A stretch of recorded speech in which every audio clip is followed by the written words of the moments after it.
تو جب 50 حضور لے آئے تھے سیدھے کہہ دیتے اے رسول جائیں ڈائریکٹ 45 کم کرا کے آ جائیں. موسیٰ علیہ السلام نے ایک بار بھی نہیں کہا اور کم کرائیں. کتنا؟ یہ نہیں، اور کم کرائیں اور کم کرائیں. 5 بچے رہ گئے جبکہ موسیٰ علیہ السلام اب بھی کہہ رہے تھے اور کم کرائیں.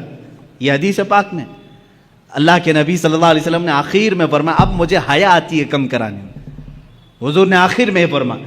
اب اس کی حکمت جو سیرت نگار بزرگان دین ہیں فرماتے ہیں بات در حقیقت نمازوں کے کم کرانے کی نہیں تھی.